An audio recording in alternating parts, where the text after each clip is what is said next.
Kevin Grubb, welcome to the Human Capital Innovations Podcast. Thanks, John. It's great to be here with you. Yeah, it's a pleasure to be with you. You're joining us from the Philadelphia area. I'm south of Salt Lake City in Utah. And today we're going to be talking about preparing students for successful careers and the future of higher education. Now, we're both in the higher ed space. We're both in the business of trying to prepare students for their futures. And I know that this is a little bit more of a niche kind of conversation for the audience, but I think it's very important for any leader who may be part of the audience today to be thinking about, students as we define them, 18 to 22-year-old, kind of the traditional student. That kind of model of student is kind of changing anyways. And most organizations need to be very thoughtful about how they're reskilling and upskilling their people, employees and workers within their teams to prepare them for the future of work. So when I talk about the future of higher education, of course, that means in the university space, as we are both in, but it also means within the corporate space. How do we reskill and upskill our people in real time? And how do we prepare people for meaningful, purposeful careers, whether they're coming, through a traditional university kind of a higher ed system, or they're joining our organization and getting trained there.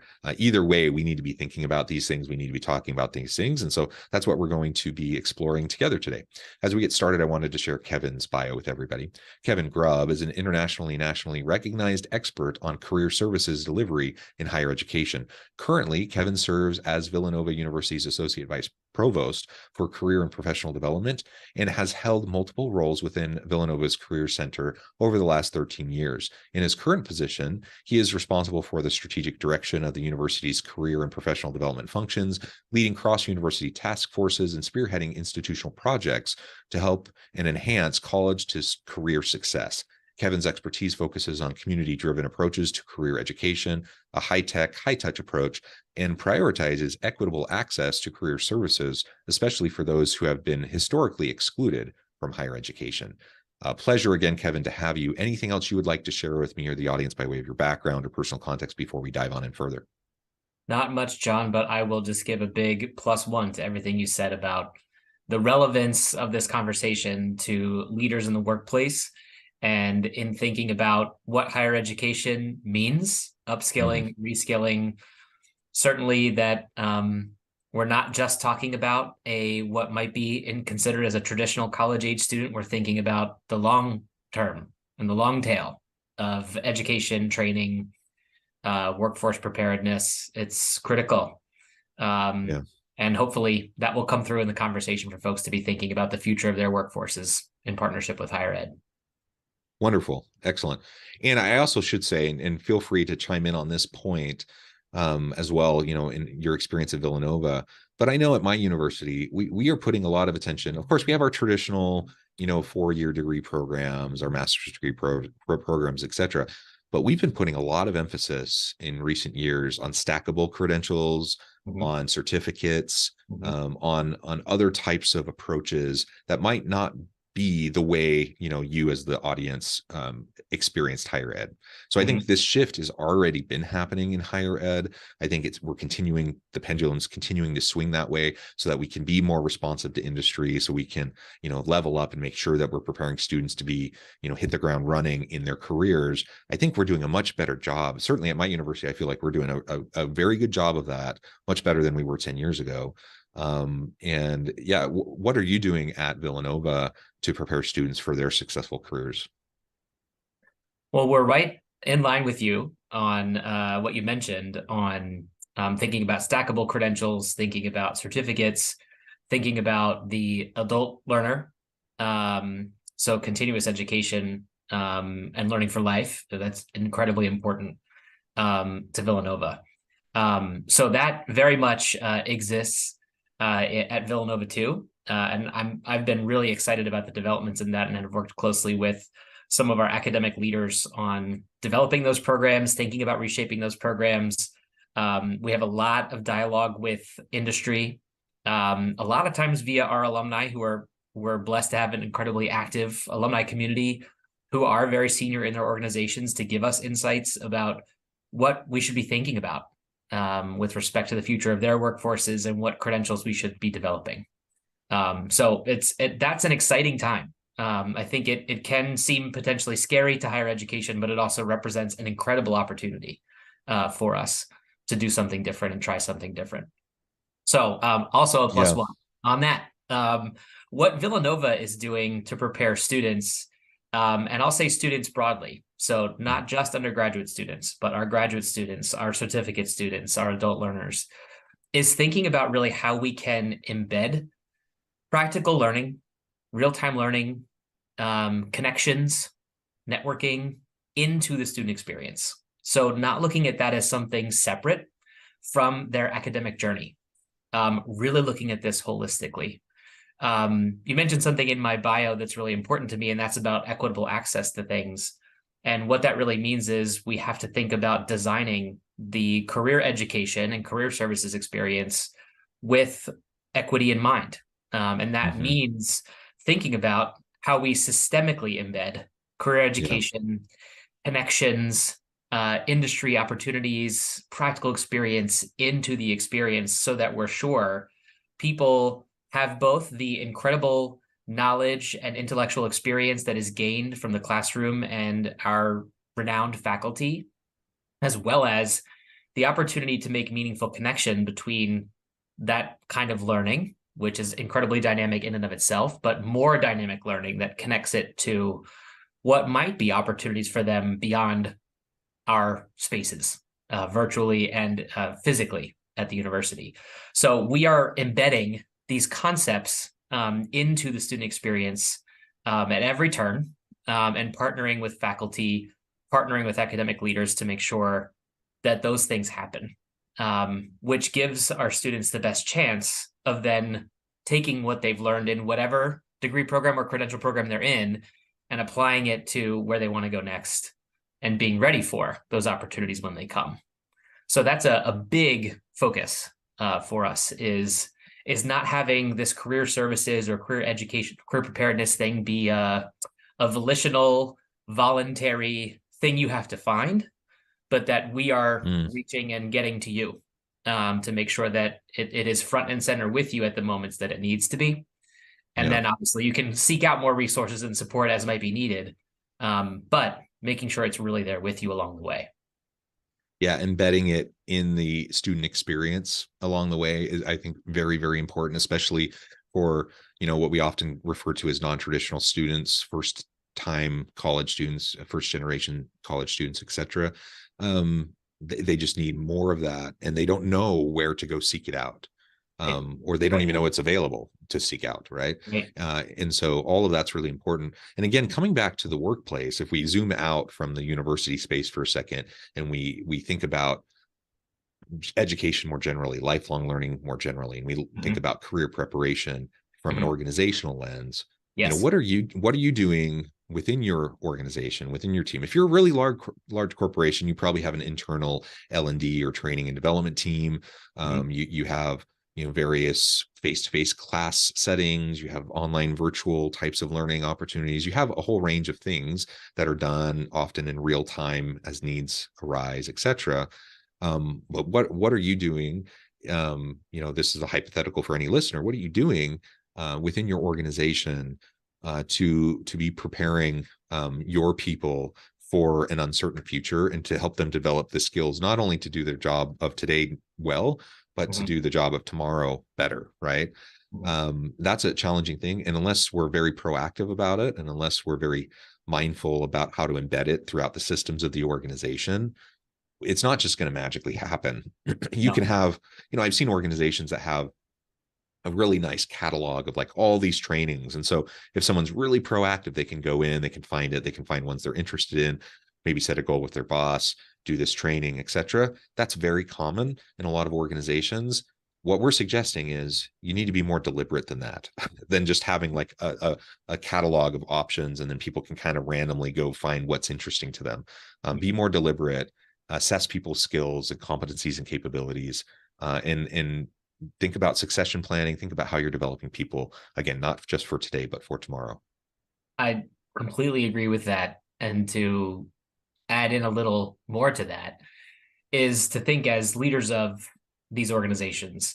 If the students of today, and again, thinking of students broadly here, of all degree programs and credentials, if institutions of higher education are starting to move in the direction that we are moving at Villanova and have moved for a while, of embedding this stuff, that when these folks complete those programs and come to you, they are going to be possibly expecting the same sort of built-in experience, right? Not this, I have to go find it, or it's hard to get to, or it's only if I'm available at this day and time, or only if I have a good manager who gets it.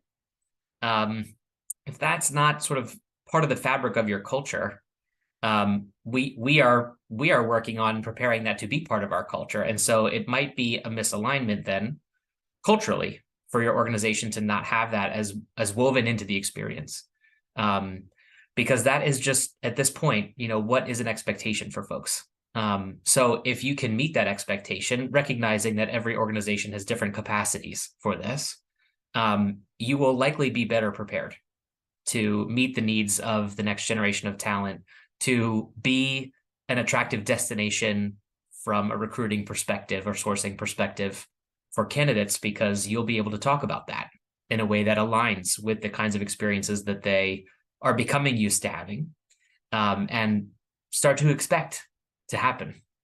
So there's I think a little bit of a shift here from sort of a grow your own way kind of philosophy, which certainly that autonomy and choice is still needed, but grow your own way with some structure we've built. We're making sure that it's there for you, and it's not so difficult to find, get to, and participate in. And if you can create those things, you'll just be more competitive. Yeah, absolutely. And it's interesting too, as you're describing all of that, what you're describing is a shift in the way we're approaching university education and student support, which is shifting the student mindset and the new professional mindset of people coming into the workforce. And this is something I've been thinking about for a long time, actually. In relation, now we're talking about Gen Z workers entering the workforce. You go back in time 10 years, we were talking about millennials entering the workforce, and all the grumbling about all these entitled millennials or these entitled Gen Z people. They expect all these things, like unreasonable expectations. Why do they expect leaders to behave in these ways? Why do they expect all of this type of support, etc.? I'm like, well, in large part, it's because people like you and me in a university space have been telling them that this is the way good organizations run. This is the way that good leaders lead.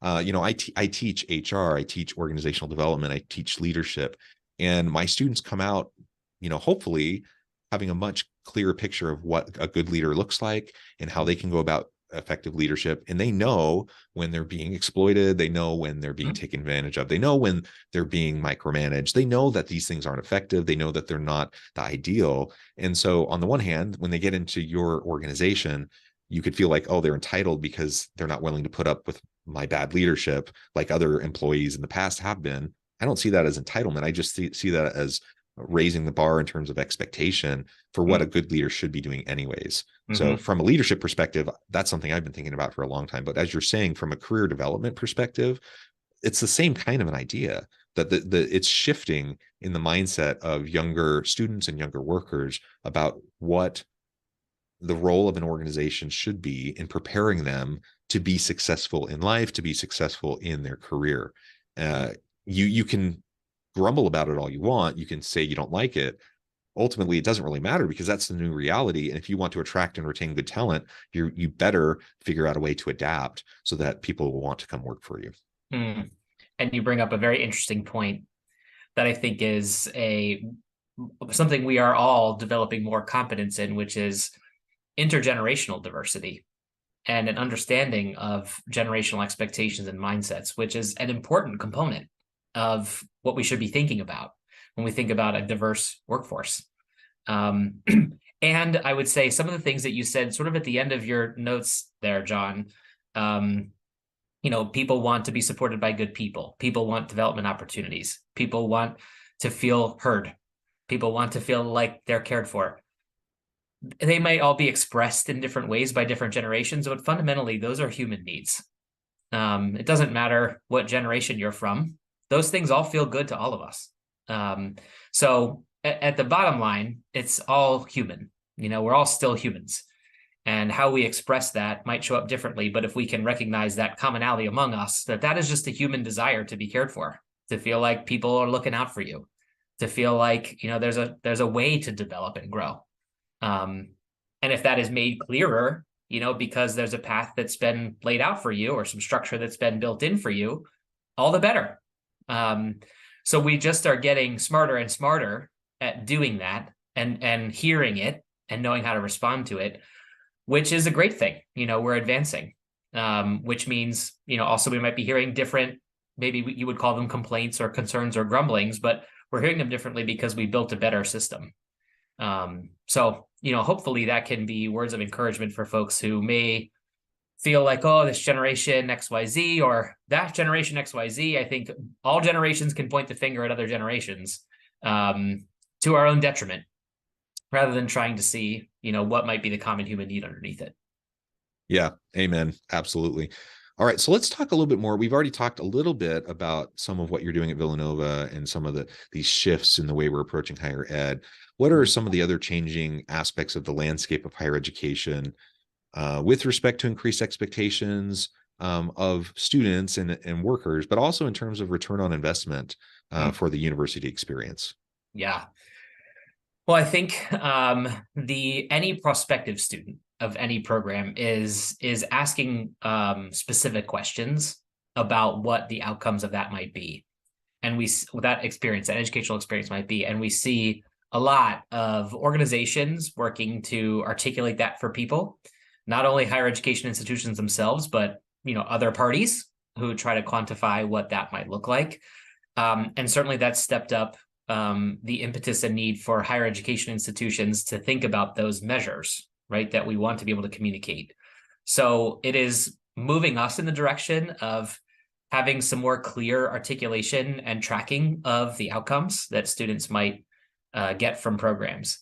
One thing I'll plug about Villanova that I'm really proud of in that shift is we have a pretty concise and clear website that articulates the outcomes of our degree programs. And particularly this one focuses on our undergraduate programs, and it's outcomes.villanova.edu. So it's an interactive website where you can click on specific programs from specific academic years and see successful placement rates, sample destinations where people have gone, the average salaries for people. We added some new data this year because while salary is certainly an important metric, of course, it is not the only metric that measures success and happiness for people. So we've added in questions about whether students feel like their first destination is something that will help them achieve their career goals. About 93 or 94% of students agree to that every year, which is incredible. So not only are we achieving success and helping them land somewhere, but they also feel positively about it, which is fantastic. So there's a lot more that higher education is doing in terms of measuring, tracking, reporting, and talking about what those outcomes might be, which is difficult, to capture. What is a happy life? What is a successful life? But that's really important. Something that we've already touched on a little bit in this conversation is another thing I'll mention, and that is just tighter connection with industry and thinking about how to build industry relevant skills or credentials into experiences. At Villanova, we have a lot of advisory boards for academic departments, for specific groups of departments, for entire colleges, so that we can be capturing information from largely our alumni and even sometimes our parent communities of what's going on out there in your space right now. And here's some updates from us and what we've been doing, and times for us to share feedback with each other in real time, so that we can be developing things in a way that makes a lot of sense. A specific example of that, in our College of Engineering, we have a professional development program that's called Career Compass. It's a partnership between the college itself and the Career Center of the university. And it is like an incredibly blossoming partnership that has yielded a lot of success. In a recent accreditation review of the college, they sort of lauded that as one of the greatest things about the college, that we have this pretty unique partnership that delivers education to students on career professional development.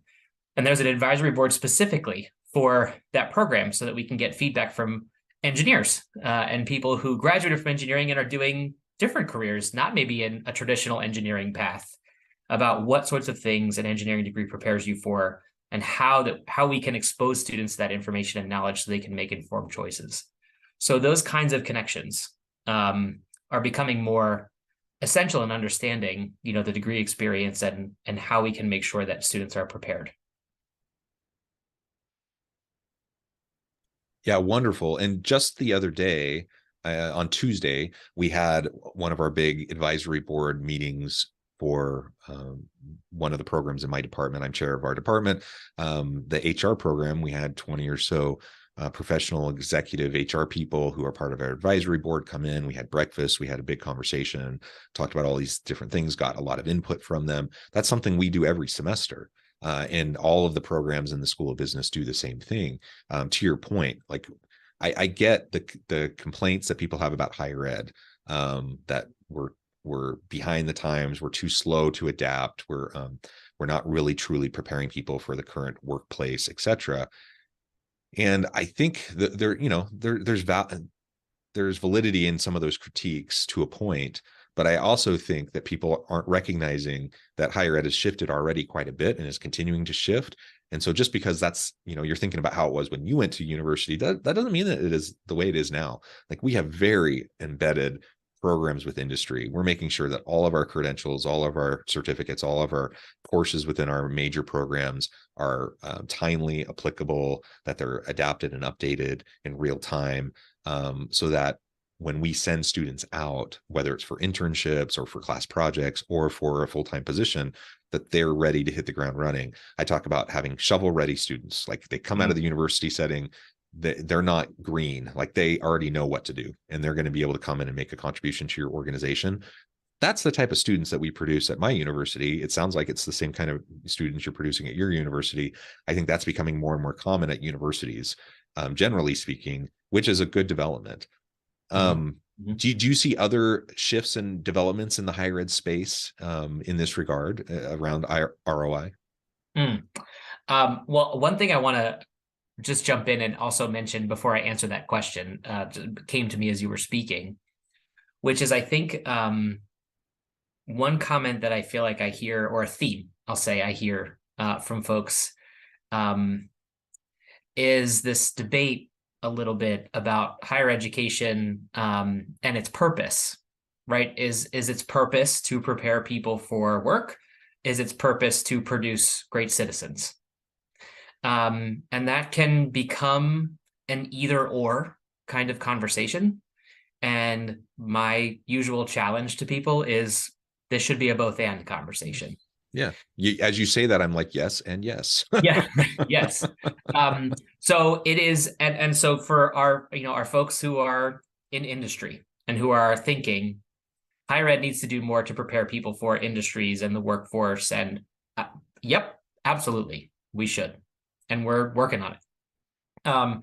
We also have a larger responsibility and larger calling than simply preparing people for a workforce, because what we are hoping to do is develop great citizens who are also great employees and ready to work, and again, earn a living that sustains them and builds futures for them and future families.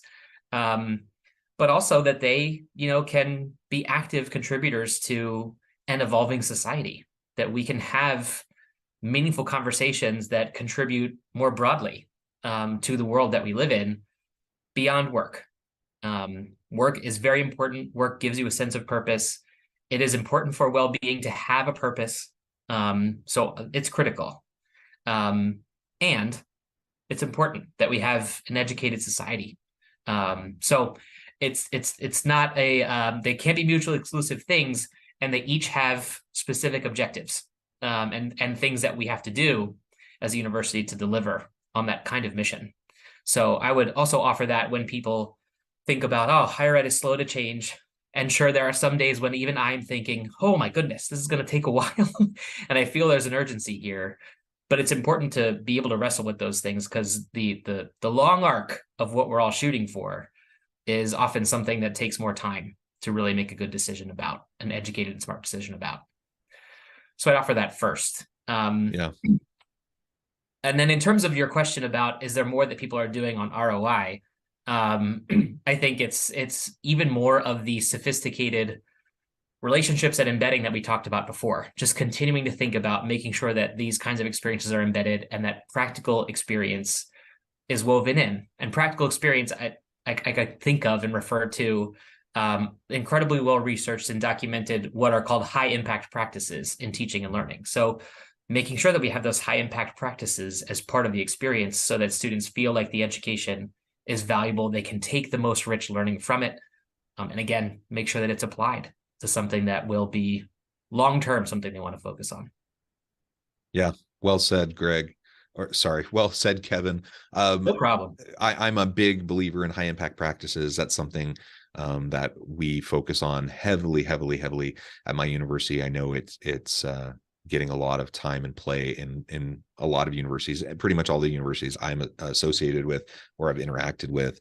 This is part of the bigger arc, like you said, of thinking through deep learning experiences for students to make sure that they not only are active citizens, contributing back to the world, broadly speaking, but also prepared for careers and prepared to make a difference, in business and in other organizations. This has been a really great conversation. I note the time. I'm going to have to let you go. But before we wrap things up for today, I wanted to give you a chance to share with the audience how they can connect with you, find out more about your work, and then give us the final word on the topic for today. Sure. So I'd love to connect with folks in the audience. Thank you for listening. Best way to connect with me is find me on LinkedIn. Kevin Grubb is my name on LinkedIn. You can certainly find me by looking for Villanova University and Kevin Grubb. I'll be right there, top of the list for you to connect with. Our website for the Career Center at Villanova, which is where you'd find me, or under the Provost's office is where you'd find me, but the Career Center is careers.villanova.edu. So please feel free to check that out, and my contact information is there. One note that I guess I leave the group with is there's going to be more evolution in career services and higher education over the years. We're starting to see a lot of institutions elevate the senior leader of this role to something higher, to really think about how this is embedded. So back to your ROI question, John, that's another thing that is changing. And as you folks out there in industry and who are leaders, as you have spaces of influence at institutions, I would encourage you to keep pushing for that. Keep asking, because it is something that institutions are listening to and are listening to in a very different way. And there are a lot of people out there who want to make that change along with you and partner with you. So please do, think about your institutions of higher education around you, reach out to leaders at those institutions, encourage them to be thinking about these kinds of learning experiences and partnerships. Institutions can help you with not only the kind of research and experimentation and discovery you want to do, but also helping you get great talent. So make sure to stay with us. Wonderful. Thank you, Kevin. It's been a real pleasure. I encourage the audience to reach out, get connected, find out more about what Kevin can do for you. And as always, I hope everyone can stay healthy and safe, that you can find meaning and purpose at work each and every day. And I hope you